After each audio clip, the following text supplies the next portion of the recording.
Hey everybody, it's Marianne with the Hip Senior Podcast. Welcome to Carmen. Today we are talking about doggies and dementia. Carmen, hi, welcome to the podcast. Hi, thank you. Thank you. It's my pleasure. So glad to have you with us. We've been looking forward to having you talk about this. Huge dog lover, and anything that involves dogs and anything, especially when it comes to seniors, I am there for. So, what is it that you do? Yeah. So, what is Doggies for Dementia? That's it. Yeah. Doggies for Dementia Foundation is a nonprofit, which is a little over a year old now. Although I've been doing the work a little bit longer than that as part of my photography business. And what we do is we photograph families impacted by dementia with their family dogs. And there's a reason for that, a couple of reasons actually.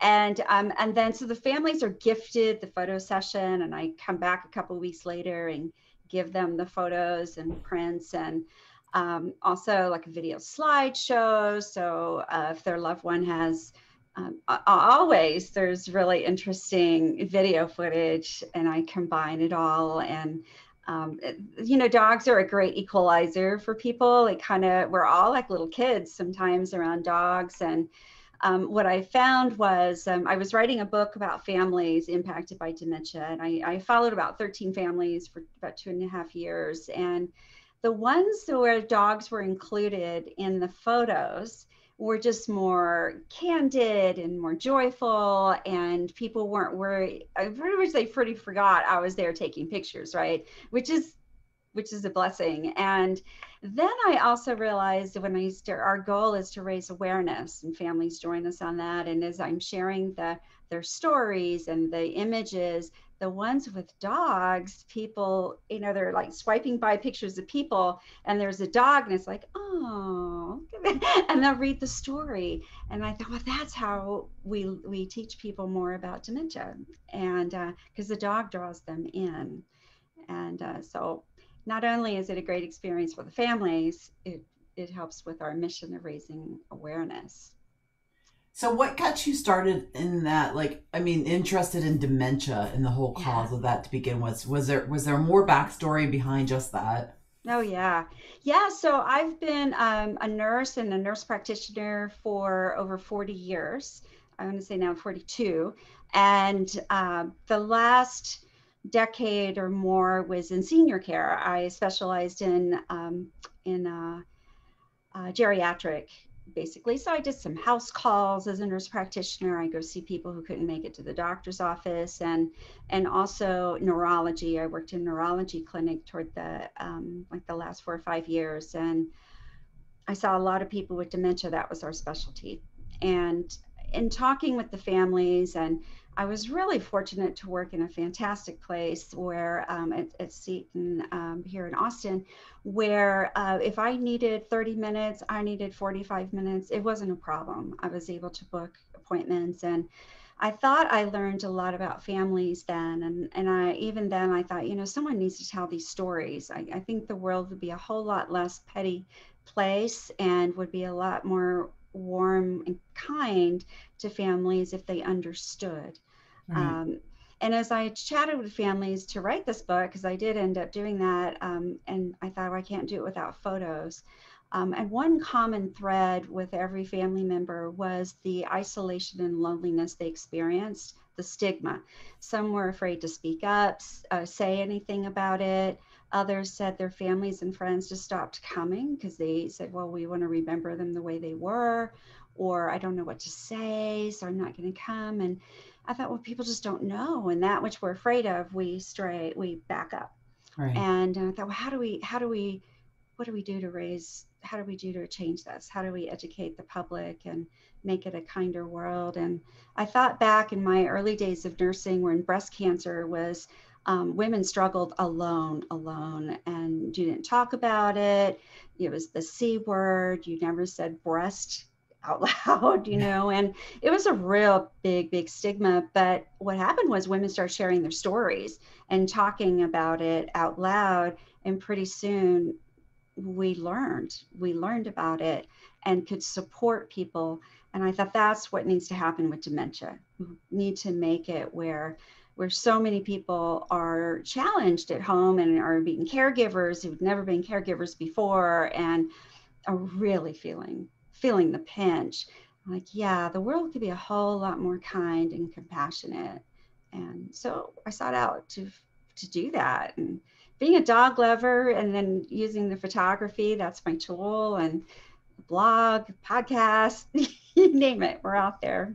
Yeah, exactly. And I Yeah. found you, I think on LinkedIn, Hmm. and saw, oh, that looks really cool. Let's talk to her and find out a little bit about what's going on with that. Thank you. You know, who would think at 62 I would be like the social media, kind of like a social media maven? I'm all over the place, right? And I've used it and I've met the most amazing people from all over the world, because we have a focus. And I think 6 years ago, if someone would have said you're going to, know all about social media and you're going to use that for this nonprofit, I'd be like, what are you talking about? I don't know. I don't know anything about that. The amazing thing is as we start to get a little bit older, we do start to get more focus and more attention onto what it is that we really want to do.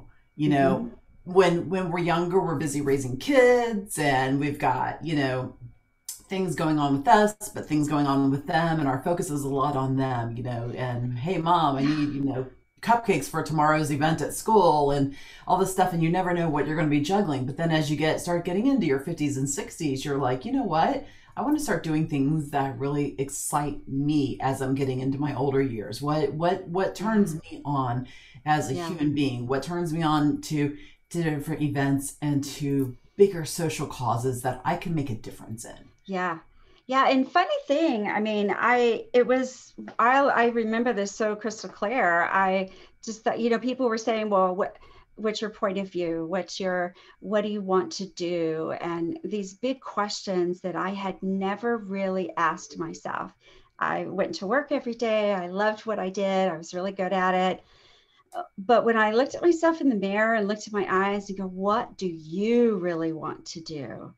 It really just, it made me cry. I was just like, I've never asked myself that question. I couldn't remember honestly asking. I remember kind of like, well, I could do this or I could do that, or that would be good for XYZ, but not what was like really in my heart. And it wasn't the easiest thing. I really kind of bounced around a little bit, going, well, let me see what really excites me as I'm doing what I'm doing. And definitely having a cause is a big part of always of, and that people can tell. They're like, you talk about photography and it's exciting. Then you talk about Doggies for Dementia and it's like, whoa, the lights all come on, I'm like, yeah, that's definitely where my passion lies. I Yeah. was talking to a friend of mine the other day who had recently moved to California, and but she had been here. We known each other, and she works for the Alzheimer's Association. And when I was telling her about what the Hip Senior is doing, because I've been teaching technology to seniors for 20 years now, but it wasn't something that was tangible that people could see. Mm-hmm. It's just something that they knew that I did.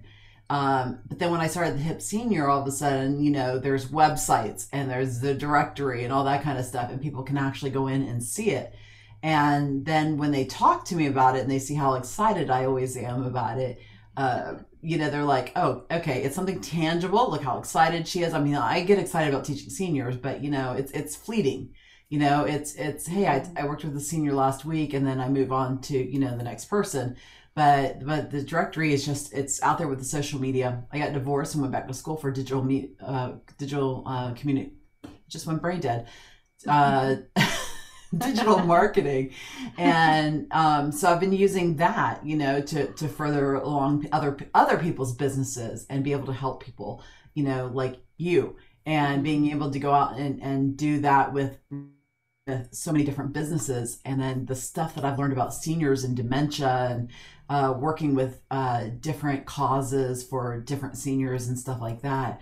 It all Yeah. makes it worth it, but I didn't hit that Yeah. until I just turned, well, I was 50 last year, so that tells you how old I am.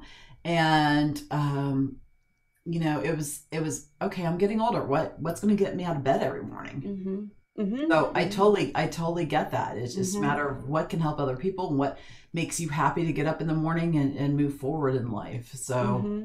and I think you don't Yeah. really, I think most people don't find their true calling until at least their 50s.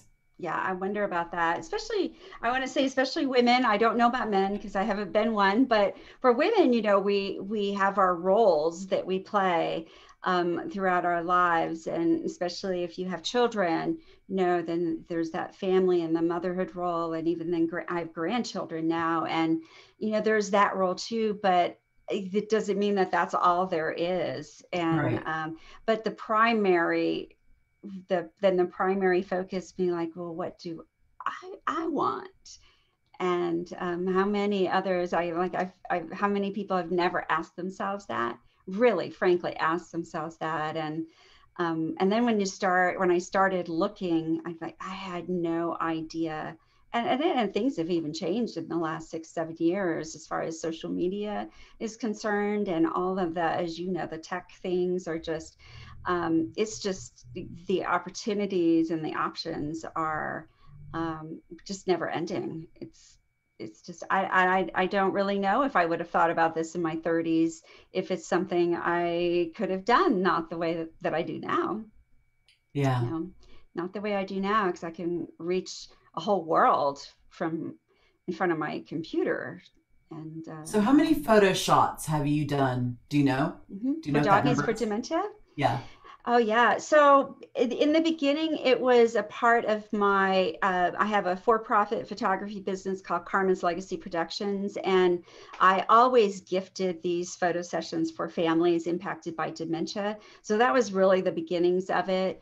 So I want to say probably in the last 2 years. Last year was a bust because of the lockdown and things. Right. We shared stories, but I didn't do photo shoots. So I would say about 15, maybe. Yeah, easily. So there's 13 in my book and then another 9. So 24, 25. Yeah. Okay. Mm-hmm.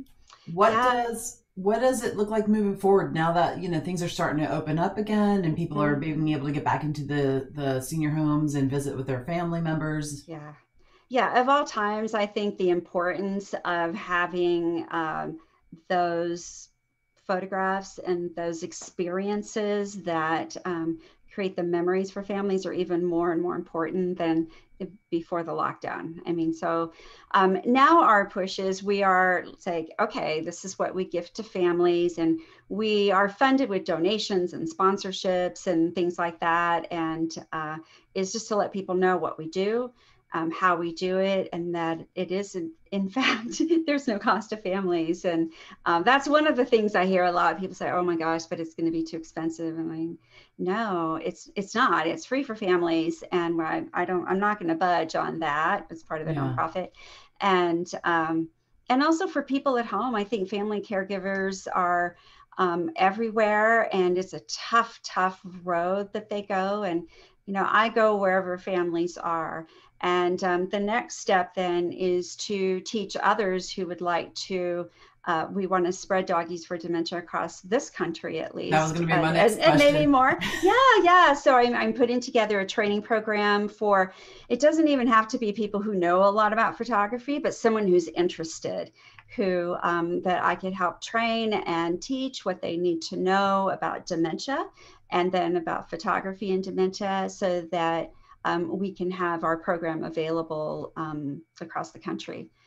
And that's really a big part of our goal. And then to spread the message. I mean, we blog, we share the stories, social media, sharing the stories. And I sometimes think, I don't know if you can relate to this, that really nobody's out there, nobody's commenting or listening. And then I Yeah. realized about 90% of people who see things are kind of lurkers, but they're watching. But that doesn't mean they don't care or aren't impacted by it. And every once in a while, I'll post something and I'll get 100 comments from people I've never heard of who say, "Yeah, I've been watching. I'm so happy for you," and stuff like that. I'm like, really? And that was something for me to learn, that just because it doesn't look like you're reaching, it doesn't mean you really are not. It's And even though you know that as a business owner, as strictly as a business owner, you know this in your heart, you know this in your mind, but there's just some days when you feel like, why am I doing this? Because yeah. nobody bothered to comment on any, because I was, I go through and I clean up my social media every once in a while. Mm-hmm. I post a lot of dogs that are missing and try to help find their owners and stuff. And then I'll go through and see if, hey, was that dog found, or did they find the owners for this dog? And then when I see that they did, I go in and delete them because I don't need to be on there anymore. Right. And so I noticed, but then I look at my other stuff and I'm like, man, look at all the stuff that nobody bothered to comment on. Uh-huh. And when you're promoting other businesses, that can look kind of bad, right? Yeah. Yeah. But let's look at the reality of it is that different social media relates differently to different people. And a lot of times these days, everything is just scroll. You just keep scrolling and scrolling and scrolling. And and people will, like you said, people will notice stuff, but they don't, like it or reshare it or stuff like that. I mean, I even started putting in my stuff, hey, all this stuff is keeps this free for senior citizens. Please, please, please reshare. And people will like it, but they won't reshare. Yeah, I know. And I'm like, what is it with? And sometimes not even sometimes not even like I read where something like 80 to 90% of people on social media see things and feel something but don't respond or don't know how, or they understand that it's important at all, and just see it but they remember. And I don't know, maybe it's happened to you too. I've went to, this is earlier on, I remember I went to a networking meeting where I didn't know anybody, and I'm kind of I'm a little quiet, and for me to go walk into a room where I don't know people, I was looking for the exits because it's so uncomfortable, very uncomfortable. And I thought, no, just own this. And, someone here is going to, someone here is, you're going to, I put it this way, you're going to be able to help someone here. I don't know who it is. Just walk in and look and see. And there were like 3 or 4 people who were like, oh my gosh, you're that Carmen. I've seen you all over social media and I love what you're doing with the dogs. And like they knew the story. And it's as if they knew me, but I'd never met them. And I thought, wow, nor did they comment or share or like even, but they're there. And that was a big lesson for me, a really, really big lesson. One of my mentors has said that. I was complaining to her about it. I was like, man, there's just, I don't know what to do to get people liking and stuff. She goes, Marianne, just keep posting stuff. She goes, the right person will hear what you have to say, Yeah. And so I have to remember that. I kind of remind myself that on a daily basis that, that I'm doing the right thing, and that, the right person will hear what I have to say. And so I just keep going at it because, like I said, it's what gets me up in the morning. I know this is what gets you up in the morning. It's when people work for the good cause of other people, you can't help but that's what gets you up in the morning, Yet if you think of it like this, Marianne, if you impact one person's life a day in a positive way, at the end of the year, that's 365 people that you've touched their lives in a good way. That's big. Yeah. And some people live their lives to affect one person's life in their entire lives. Yeah. So 365, that's huge. That's pretty good. Yeah. And so, but I'm like you too, we work on sponsorships. And so, and I'm talking to people, I'm like, well, our posts reach X amount of people. And I look at the insights and that kind of thing. I'm like, yeah, but I know it's way more powerful than that. And it's just how to draw it in. And I think about that. Sometimes it works for me. If I'm doing a live, I'm thinking, oh goodness, there's probably a lot of people going to watch this. It's easier to think like, nobody else is on, it's fine. And even if it's not, I've had events where, I've scheduled different stuff with trainings for online tech lessons, and, we expected 10 people and no one shows. Yeah. So me and the host, we go ahead and we record it anyway and put it out there because we're like, well, we were going to teach this anyway. Let's go ahead and Hmm. record it. And those people will hopefully watch it at a later Yeah. date. And that's the great thing about social media, right? Hmm. Is being able to get out there and recycle that information and make sure that the people that need to hear it do hear it. That's right. Well, and especially last year with the lockdown, and this year too, pandemic and stuff, we're saturated with online things, and I think it's really created a world where it's okay to just talk about what you're feeling, what's happening. That little piece of, and I don't like to use authenticity a lot, but that little piece of authenticity is even more okay than it ever was. It's okay to make mistakes. It's okay. I mean, when I record our own, we have a video blog on YouTube. And when I talk with experts in dementia, I like, look, unless it's some big mistake, we're going to keep taping because that's what makes us human. And that's Exactly. real. We're just sitting here with our coffee and we're chatting, and that's what makes it real. And it really makes it easy. And it takes away that stress piece of it too. Because who wants to watch something totally perfect anyway? We look at that and go, that can't be real.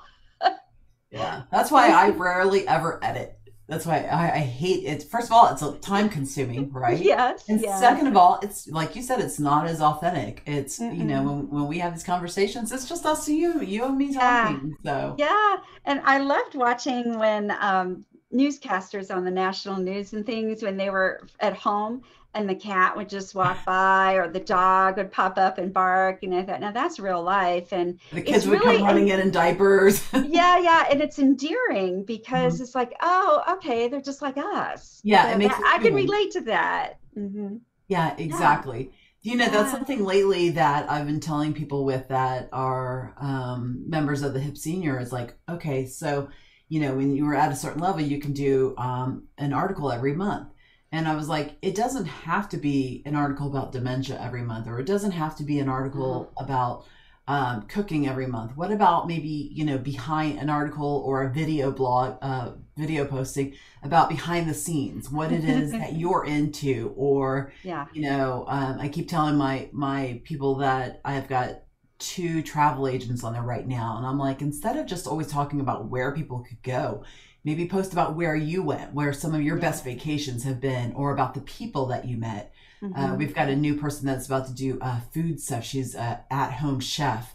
And I'm Ah, like, do some videos about cooking stuff or about yeah. different ingredients that are good for you involved in some recipes and stuff. Oh, It's yeah. being thinking out of the box and being original with people. Yeah. I know that with people like with dementia, Teresa Youngstrom is part of the Hip Senior, and she's a dementia specialist. And Uh-huh.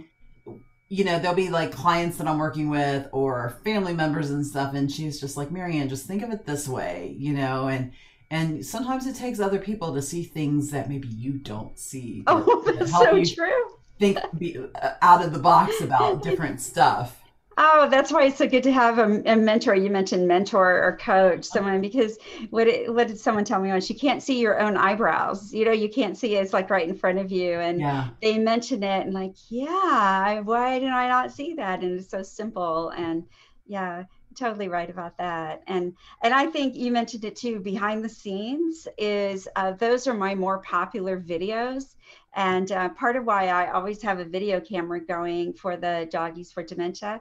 I have one for the families that are, they're shooting, and it's fun because it gets that's where you see some of the looks and the original smiles, and just the banter between people and how they behave. And then I have something going that's behind the scenes, including me, that I'm a part of it too, which is it's just such a beautiful thing for families to invite me in on something that is so precious to them, and it's vulnerable to have someone point a camera at you and hope they capture it in the way that is intended. And I thought, well, behind the scenes of what it's like for me and for them is the whole story. And those are some of my more popular videos always. Any behind the scenes where I'm taking pictures. And even I went to sunflower field a few days ago for sunrise. Oh And it yeah. was incredibly beautiful. And my husband just got with our phone, some behind the scenes of me just going crazy in the sunflower field. And I'm like, yeah, that's like a day in the life. Yeah, Yeah. right. Yeah, hardly ever am I up at 3 o'clock to go drive 2 hours for sunrise, but still, yeah, it is just a day in the life. I'm Mhm. there with you. That 3 a.m. that would have had to have been Well, rough. I thought, I'm like, well, if I get some behind the scenes, I don't want to look like I do when I first wake up. I need to at least comb my hair and get ready a little bit. And we drove 2 hours to get to the sunflower field, and it just happens to be off a really main road. So the police do patrol that, tell people to move on. So man, I had my list of what I was going to do super fast, and we kind of made a run for it and got it, and it worked out just fine. And Oh, that's so fun. yeah, and it was fabulous. It was like I just like the look of wow on my face the whole time. Really beautiful. That's Really something beautiful. that I've learned that, you used to think like my grandmother was always up at the crack of dawn and whatever. And they may be, but when it comes to scheduling stuff like computer classes or stuff like that, they're like, do you have anything later in the day? Like if I want to get 4 people in one day when I was out at people's homes doing this, and I'd be like, hey, can I, how early do you start your day? Can I come by at 9? And they'd be like, can we make it 11? you know? Yeah, And so I yeah. found that as you get older, you may be up at the crack of dawn, but you're not like necessarily interacting with that. And so that's kind of become my life is I schedule things, 10 or later. And someone asked me Hmm. the other day, hey, do you want to have coffee and talk about the hip senior? And I was like, sure. How about 8:30? How about 10? I was like, can we do 10 instead? Yeah, yeah. I know, especially for those of us that work from home, that's like our time to. The mornings are a little bit of downtime, and get it together and take a look at what's going to happen for the day and go through, answer emails, and then it's begin the day. And it's usually for me after like 10 or 11, Yeah, and same here. okay, I do now most of my we get interviews to. and all that stuff, Yeah. between. And I find out that I work through like we're totally off the subject, but I work through like I have like little energy modes. I'm high in energy from like 10 to 4 and then Yeah, from like 7 to 10. me And so too. someone's like, your sleep patterns are crap these days. I don't know how you function. And I thought about it and I said, well, I kind of work around that. It's like I know Hmm. when my high energy levels are higher and I use that, Yeah. and then I get a second wind in the evening again and I use that, and then in between, if I'm tired and I don't have anything going on, I go take a little nap. Hmm. It's like that's the great thing of working from home, right? I know. I It can took me do a that. while. Yeah, it took me a while to get out of the 8 to 5, or for nurse practitioners, like 8 to 8. And I thought, boy, I haven't even worked 12 hours yet today. And that, I'm like slacking. Wait a second. But then I sometimes work 7 days a week. So, I mean, it's a choice. And if we want to take off and go to the lake for a few hours in the middle of the day, well, that's okay too. So, you know it's I think that flexibility is a wonderful thing, but it took a while to get used to it. Absolutely. Definitely. So, all right. So, when is your program going to be done that you can train other people? Because I imagine that that would be hugely popular throughout Oh, throughout the i'm states. I'm ready to do that now. I've yet to. This will be the first, so thank you, Marianne. Well, we're announcing, if you are interested in learning about Doggies for Dementia, and photographing families impacted by dementia. It doesn't matter if you don't know a lot about photography. We're taking care of. We're just working on the budgeting, so we take care of the equipment, so that like the camera and the light will be on loan. We send things, we do the class, you learn how to do it. And it's not it's a matter of, we get things scheduled and we call and say we've got something in your area, and you go and do. And some people worry about editing. Go, well, I don't know about Photoshop and stuff, but they're really just sending the images to us to process. Oh wow. And so, Okay. yeah, so it's really a matter of going and having a great time photographing a family and getting to know them, and then not really worrying about the photos after, unless they just want to. Because we do have, it's kind of like, there's branding, there's a look that is consistent for Doggies for Dementia. And our way of keeping with that is to just say, okay, don't worry about editing. We got that. Oh, that's really cool. So that's the plan for now. I like everything once it starts, and there may be some adjusting to how it looks, but I think that would be the most simple. I know for a fact there are like stay-at-home moms and that work really hard. They're like, just but I'd like to have a little something that I might enjoy doing and are interested in photography, and say, yeah, well, how about if like once a month we have a shoot that you could go do? I think that would be really just like really fit the bill. That And would yeah, really and be they get, cool. I could see you guys being hugely busy. yeah. And I could see people that edit photos that might be contacting you saying, "Hey, I want to volunteer to help edit some of those photos for Please you guys as call. well." So, so Yeah. hopefully we can work that into there as well. I can think of a few people that I'll have to Uh-huh. introduce you to. Please do, because I know our team will grow and we're going to need to, because this is more than a one-person job. And we have 4 members on the board for decision making and treasury and secretary and things. But when it comes to the actual workings of it, that piece has to grow for sure. So I Yeah. definitely want to introduce you to Cincinnati Pet Magazine. So if you're watching, Ooh, holler at me, and I'll make that introduction as well because I think that would be good for you oh, as well. thank you. Thank So, you. I so appreciate that. I mean, sometimes it's all about who you know and who you can meet, right? right, totally. I mean, I've been doing this for a couple years, but we were officially a nonprofit last year about this time. We had the state approval in January or in March. So you know what happened last year around Oh March, yeah, and oh yeah. whoop, everything changed. And like, okay, now we're gearing up. Let's just get out there and do So what we that's do. amazing. You know, Mm-hmm. there's so many success stories that came out of a bad situation last year. Mm-hmm. And, you know, we're one of them. You know, we started the Hip Mm-hmm. Senior, it had been in my head for 10 years. I even bought the domain 8 years ago. And then finally it just kind of now or never. You know, I showed a newsletter to my that same mentor, and she said, "Well, that's a magazine." I'm like, "Oh my God, don't! It's the Hip Senior." You know, it's been in my head for so long, and now or never. You know, Yeah, now or never. yeah.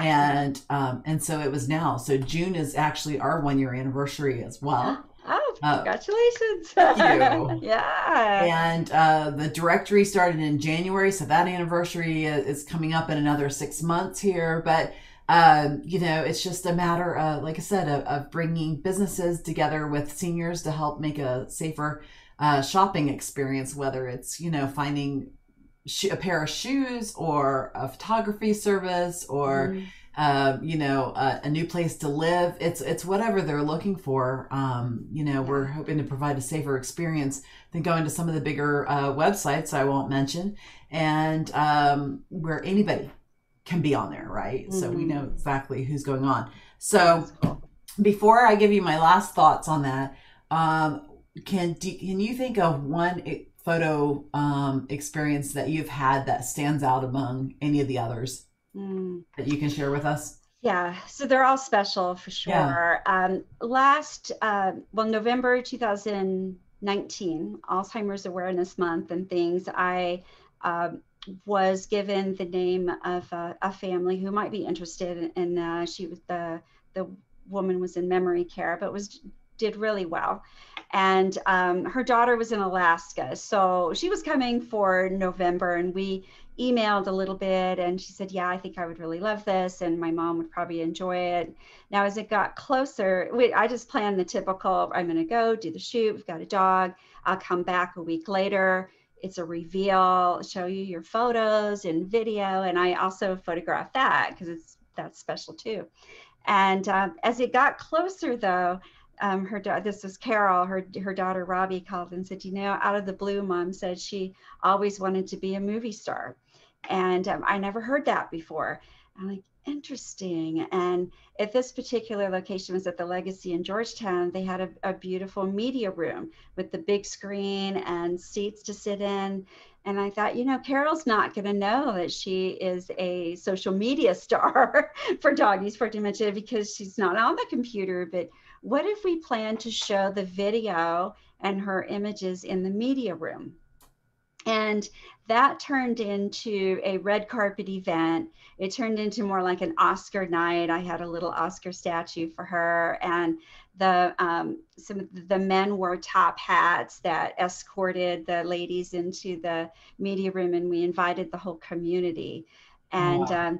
yeah, not only that, I had sent notices to the local it was the local NBC and ABC stations who called and said, yeah, we'd like to do a story about this. And they highlighted Carol and her story and Doggies for Dementia. And one was there the day of the shoot, and the other one was there the day before, and did beautiful, just did the most beautiful segments, and highlighted her. And she got to see those too.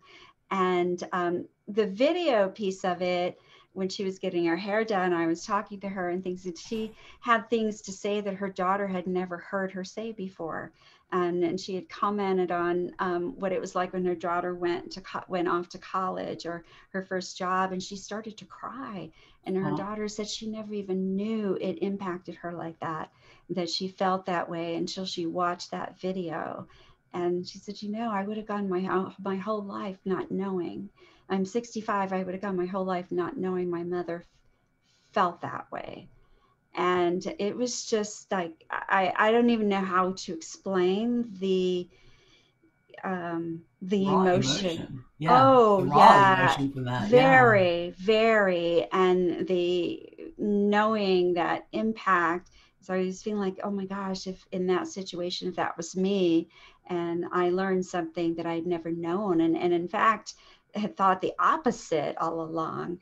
And Carol described her daughter as beautiful. And so Carol's kind of a glamour lady. She loves the bling and clothes. And her daughter Robbie's a little bit more tomboy like, and Carol said, my daughter Robbie, you may not think from the outside she's beautiful, but on the inside she just shines, and she's got this beautiful glow, and just the kindest person. And you see, I get goosebumps now. I just knew like that was going to be one of those memories for her daughter that she would never lose. That was like such an impactful moment for them. So I think all that happened around that sessions, it ended up being 3, including a Wow. shopping trip and things, was probably the most that just really sealed it for me. We're on the right track. We're Do doing most right of what your she was sessions saying. end up being more than one session? Yeah, there are 2 sessions. So one is with the dog and the family. I usually have conversations with the family beforehand because I want their stories. I want to know something about their loved one and or them, whatever it is they want to talk about. And then I come back a week or so later I have printed images to give them, and to show them the photos and the video slideshow.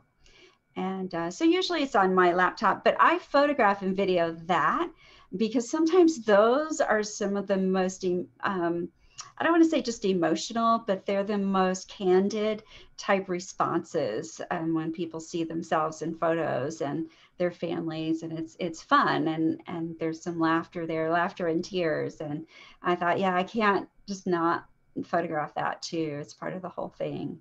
And in Carol's case, and in others too, I get pictures when they're getting their hair and makeup done, if it's a woman. And in her case, we went shopping to a local store. So I met them there, and she loved to shop. So I thought, she's a movie star. Let's tell the whole story. Let's tell the story from start to finish. And we did. And That's really awesome. yeah, I'm just in it awe. was. That is so awesome. So Yeah, I've got pictures of her behind me there, Robbie and Carol, and um, it just, yeah, um, it was just one of those. And for me, it cemented. Okay, I know what we're gonna do now. I know how we're gonna set this up, and this is what I'm gonna need. And that was like the tip of the iceberg of what we were gonna need and how we put it together, for the whole nonprofit and all that went into that. But so worth it. So worth it. that's really Everything. awesome. All Yeah. right. Well, you've given me a ton of things to think about and stuff like that. So I'll do what I can to help you spread the word Thank about that as you. well. And because you're a nonprofit, I'd like to Mhm. gift you a listing in the HIP Senior Directory Oh, for that as thank well. And you're you. free to promote your business, the nonprofit part of that, Mhm. as well as, let people know that you're looking for people to do this around the country. I'm guessing Oh. maybe around the world as well, like people in Canada and England and stuff like that. Yeah, interestingly, I did a radio show with a gentleman in UK a couple months ago, and then that has led to two other podcasts, one in Ireland and one in another part of England. And yeah, we're like, yeah, I need to get there. I really need to get there. And what they're doing is amazing. I like creating it, it kingdoms, which are equivalent, I think, to our counties in the United States.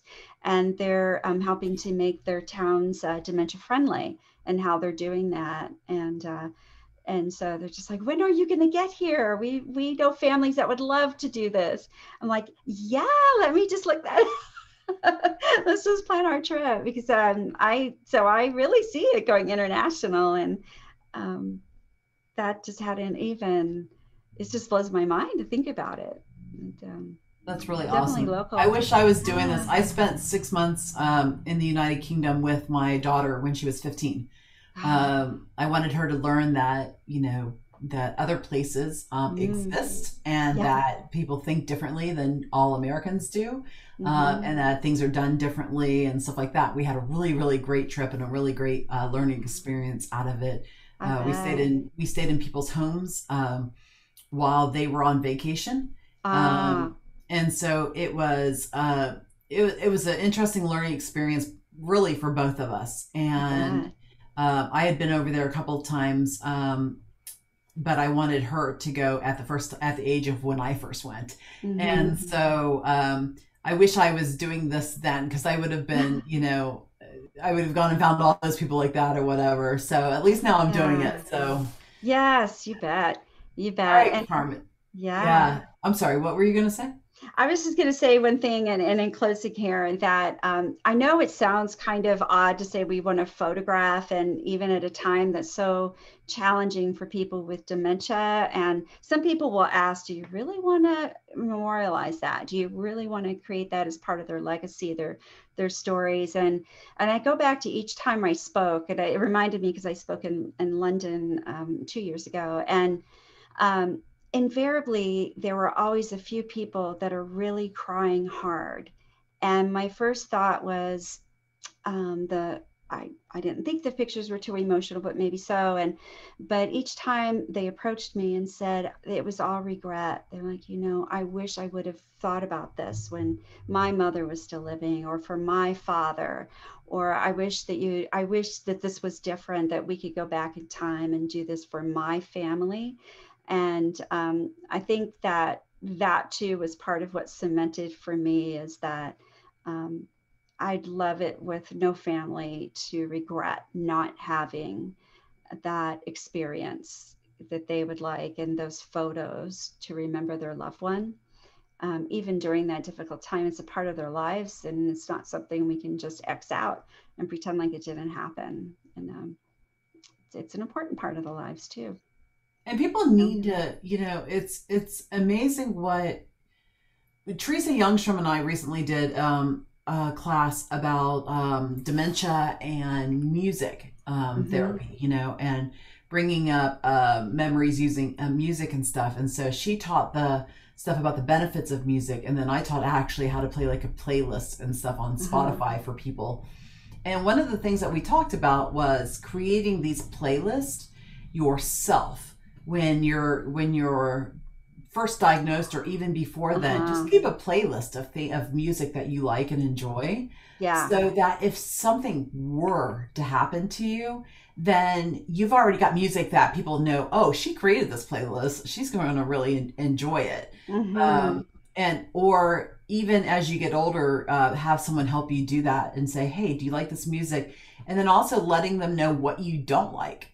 Right. If you don't like 60s music but you like hip hop, you know letting people know that, so people don't assume like, oh, she's gonna really like 50s and 60s music, when in fact you hate that, and that's Yeah, just going to annoy you even more. right. So Yeah. Yeah, music is one of those things that it's like is it the sense of smell, and mhm. it takes us right back to that time, and can be strong for to recall memories. And Yeah. So, yeah. but the point of that was coming up with ideas of, especially when someone's first diagnosed with Alzheimer's or dementia, to start getting together then, if not earlier, but if, at least by then, and saying, "Hey, let's start making some memories. Let's start taking some photos now. Let's Mm-hmm. start digging up the past a little bit." Yeah. Excuse me, and healing some wounds, and bringing together people, and having some photographs for people to really seal that legacy. Mm-hmm. Kara Long in Indianapolis, she does that. She puts together books, and Yeah. sometimes there are videos of that. That's probably somebody else that you should know as well. And just creating that legacy, and that's really what it's about, right? Is Yeah. creating legacies for people, so That's that right. the past doesn't get forgotten in the future. Yeah, yeah. I even do that myself. I've got little videos that I've created for my grandchildren, because I thought, number one, they're not going to remember me how I am right now, because they're little, they're Right. toddlers. And then for the other, like, well, otherwise the stories will be gone with me. Yeah. And that's part of their lives too. I thought, well, one day they're going to really appreciate having that, because it's a part of their legacy as well, the Do you stories. so just an idea, do you incorporate like music when you're doing like photos and stuff like that? Do you ask for like, hey, what's their favorite music or stuff like that? Because I imagine I that do. that would create some really interesting expressions when they hear different songs that bring back Yeah. those memories. Yeah. Yeah. For the photo sessions, we can play whatever music they want. And I mean, I mean, I've done these photos out in a bluebonnet field. I've been in people's homes, or just wherever it is that they might like to be in an antique car.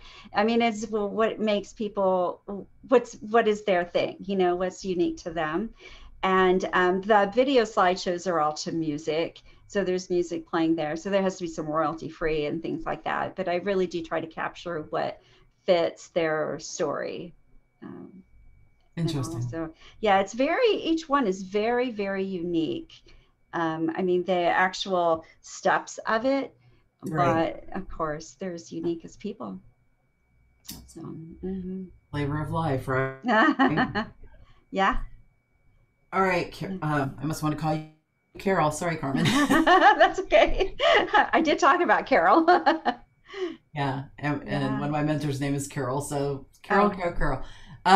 So okay, so what's your last thoughts that we can get out there for people? Yeah, so you could find us on doggiesfordementia.org. Okay. And same thing, Doggies for Dementia is on Instagram, Facebook, LinkedIn. I don't do too much with Twitter. Those are my three big ones. And I personally answer all those messages and comments. So feel free to reach out to me. And because you're in another state, don't worry about it. It's number one, I travel. We have a camper. We like to travel. And number two, we're teaching other people. So we're going to grow. Mhm. That's amazing. Mhm. Carmen, thank you so much for being our guest here today. I've Thank enjoyed really you. getting to know everything about you. I'm excited that you are teaching other people and that you're going to be growing, because it's just such a great service that you do. And Thank thank you. you so much for doing that for people. Well, you're welcome. And thank you. It's been a pleasure. All right, Carmen. All right, everybody. To learn more, hit me up at thehipsenior.com, and we will have this listed. You're probably hearing it on the podcast, but I think we're going to follow Carol's advice, and it's probably going to be uploaded on YouTube as well. So follow us over to YouTube to watch us in video as well. And anytime that we can be of service to anybody, again, thehipsenior.com. Thanks so much, everybody. Have a great day. Bye. Bye.